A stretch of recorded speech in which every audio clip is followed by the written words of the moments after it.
Baik, pada kesempatan kali ini kita akan membahas tentang tes minat. Nah, perkenalkan, nama lengkap saya Nurlela Hanbanggang akan membawakan materi yang pertama mengenai pengertian tes minat. Nah, kata tes berasal dari bahasa Latin yaitu testum yang dulu mempunyai arti alat untuk mengukur tanah. Dan dalam bahasa Prancis kuno, kata tes berarti ukuran yang dipergunakan untuk membedakan emas dan perak dari logam-logam yang lain. Oleh karena itu, tes merupakan kegiatan yang berkaitan dengan ukur-mengukur. Nah, minat itu sendiri sudah banyak diperbincangkan para ahli.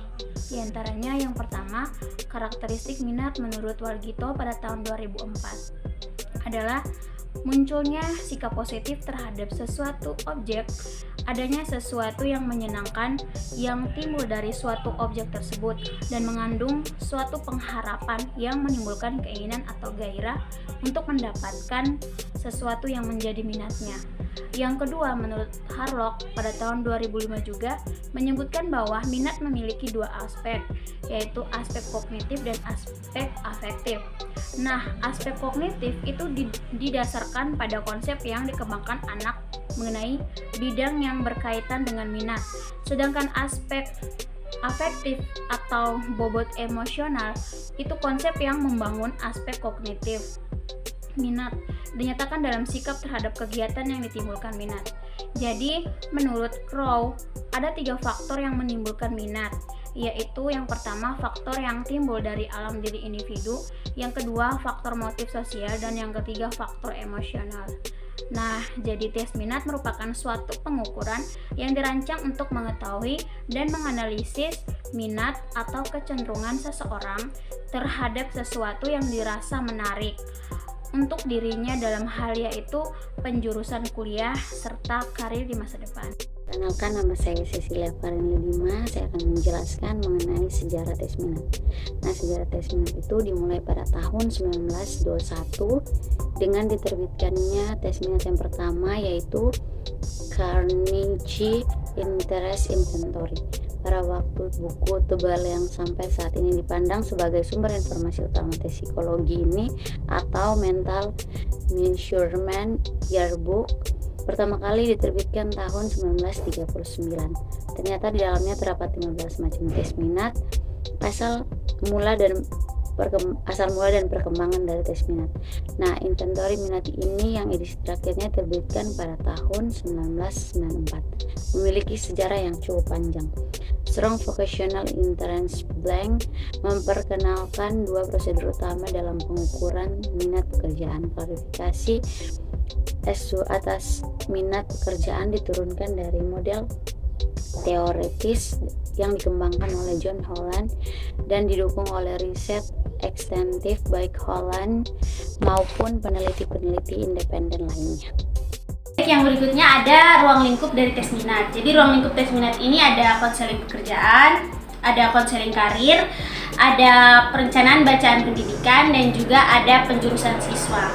Nah, untuk konseling pekerjaan ini sendiri, hasil tes minatnya ini ditujukan untuk karyawan yang bekerja di bidang pekerjaan lain, dan fungsinya itu untuk melihat atau mengecek konsistensi pekerjaan yang sedang digeluti atau dijalaninya saat ini dengan pekerjaan yang diminati atau disukai. Nah, kalau konseling karir sendiri itu ditujukan untuk siswa sekolah, di mana khususnya untuk sekolah-sekolah umum. Untuk hasil tes minat ini digunakan untuk mengetahui bidang-bidang pekerjaan yang diminati atau disukai oleh siswa-siswi tersebut, dan lebih mempersempit alternatif bidang-bidang yang akan dipilih atau diminati dan disukai nantinya oleh siswa-siswa tersebut. Yang berikutnya ada perencanaan bacaan pendidikan.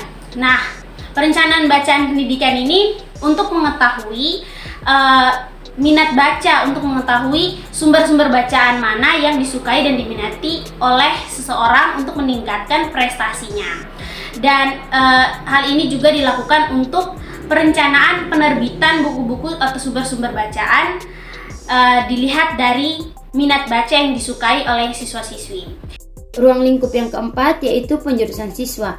Pada prinsipnya, penjurusan siswa di sekolah lanjutan merupakan penempatan siswa pada jurusan-jurusan atau program studi yang tersedia Dengan demikian, pertama-tama siswa sudah diterima pada suatu jenjang sekolah tertentu, misalnya melalui sistem seleksi dengan menggunakan tes intelijensi dan tes bakat, barulah kemudian dilakukan pengukuran terhadap minatnya untuk menempatkan setiap siswa pada suatu jurusan atau program studi yang tepat berdasarkan hasil pengukurannya.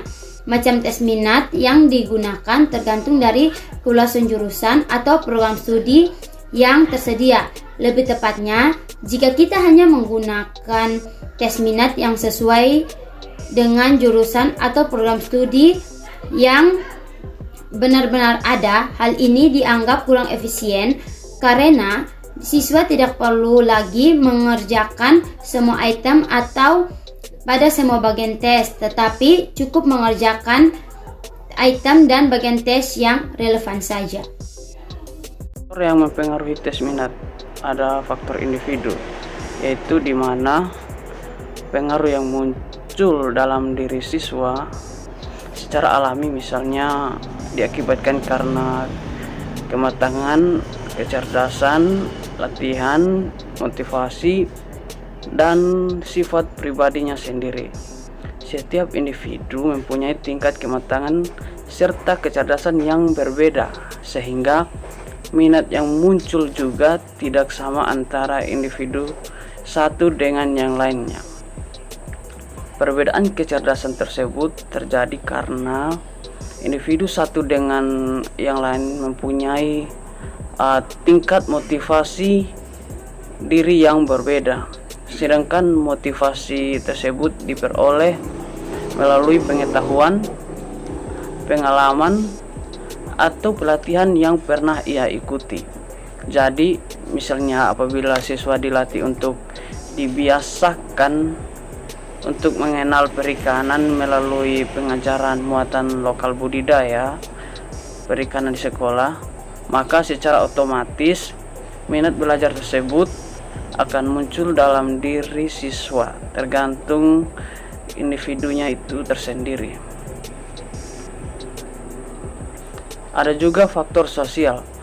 Pengaruh yang muncul di luar individu, misalnya diakibatkan karena kondisi keluarga, lingkungan, terus pendidikan, dan motivasi sosial.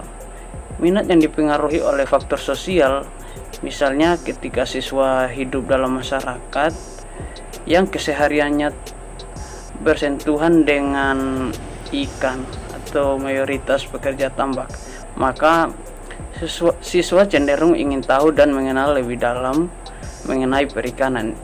Jadi, apabila siswa mempunyai latar belakang keluarga atau masyarakat yang beroperasi di bidang perikanan, maka minat belajar muatan lokal budidaya perikanan tersebut juga akan muncul dengan sendirinya. Ragam tes minat. Ragam tes minat terdiri dari observasi, interview, kuesioner atau angket, dan inventory. Observasi mempunyai suatu keuntungan karena dapat mengamati minat anak dalam kondisi yang wajar, jadi tidak dibuat-buat. Observasi dapat dilakukan dalam setiap situasi, baik di dalam kelas maupun di luar kelas.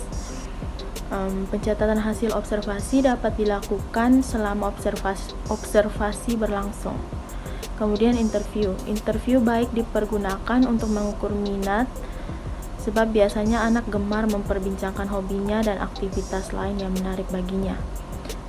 Pelaksanaan interview ini biasanya lebih baik dilakukan dalam situasi yang tidak formal, sehingga akan dapat berlangsung dengan lebih bebas. Selanjutnya, kuesioner atau angket. Dengan mempergunakan kuesioner, guru dapat melakukan pengukuran terhadap sejumlah anak sekaligus. Dengan demikian, apabila dibandingkan dengan interview dan observasi, kuesioner ini jauh lebih efisien dalam penggunaan waktu. Kemudian yang terakhir, inventory. Metode inventory adalah suatu metode untuk mengadakan pengukuran atau penilaian yang berupa suatu daftar statement.